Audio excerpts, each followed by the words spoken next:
একসময় টাঙ্গাইলের ভুয়াপুরে বিকেলের আড্ডা, ঈদের প্রস্তুতি কিংবা দুরন্ত কৈশোরের ভালো লাগা, ভালোবাসা সবকিছুতেই ছায়ার মতো জড়িয়ে থাকতো একটি নাম, অডিও ক্যাসেট।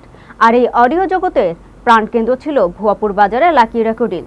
টাঙ্গাইল নিজস্ব প্রতিনিধি সৈয়দ সরোয়াসাদি রাজুর পাঠানো তথ্যচিত্রে থাকছে বিস্তারিত। ৮০-র দশক থেকে শুরু করে ২০০০ সাল পর্যন্ত সময়ে এটি শুধু একটি দোকান ছিল না, ছিল এলাকার যুব সমাজের আবেগ, বিনোদনের কেন্দ্র, কখনো বা গোপন অনুভবের ঠিকানা। সেই সময় পুরো ভুয়াপুর উপজেলা এমনকি আশেপাশের গ্রামগঞ্জ থেকে তরুণরা ছুটে আসতো লাকি রেকর্ডিংয়ে। ঈদ, পুজো, বিয়ে কিংবা নতুন সিনেমার গান সবই পাওয়া যেত ছোট্ট এক বক্সে বন্ধি। ম্যাগনেটিক টেপে মোড়ানো ভালোবাসার উপহার, অডিও ক্যাসেট। ম্যাগনেটিক টেপে মোড়ানো ভালোবাসার উপহার, অডিও ক্যাসেট।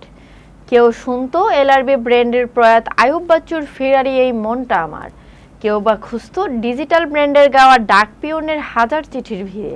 এছাড়াও হাজার অ্যালবাম থাকতো এসব দোকানে। শুধু ভুয়াপুর নয়, তখনকার বাংলাদেশ জুড়ে অডিও ক্যাসেট ছিল এক অভিন্ন সঙ্গীত সংস্কৃতি। শুধু অ্যালবাম মুক্তি মানেই রেকর্ডিং দোকানের ভিড়, ক্যাসেট প্লেয়ার বাজাতে থাকা গান আর মোড়ানো কাগজের গানগুলোর লিরিক। এসবের মধ্যে তৈরি হতো সম্পর্ক, তৈরি হতো স্মৃতি। তবে সময়ের স্রোতে বদলে গেছে সবকিছু।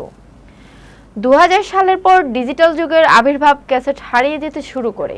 সিডি, MP3, এরপর ইউটিউব ও স্ট্রিমিং সার্ভিসের যুগে আজকের প্রজন্মের কাছে অডিও ক্যাসেট শুধুই একটি বিস্ময়কর শব্দ। আর লাকি রেকর্ডিং, সেটি এখন কেবল স্মৃতির পাতায়। তবে অনেকে এখনো বুকের ভেতর তুলে রেখেছে সেই সময়কে। কারো আলমারিতে আজও অযত্নে পড়ে আছে কিছু ক্যাসেট, কারো কানে এখনো বাজে সেই পুরনো প্রেম গান। অডিও ক্যাসেটের বিদায় শুধুমাত্র এক প্রযুক্তির পতন নয়, এটি এক সময়ের, এক সমাজের ও এক আবেগময় অধ্যায়ের পরিসমাপ্তি। ভুয়াপুরের লাকি রেকর্ডিং এই অধ্যায়ের এক উজ্জ্বল পৃষ্ঠা হয়ে আজও জেগে আছে অনেকের হৃদয়ে।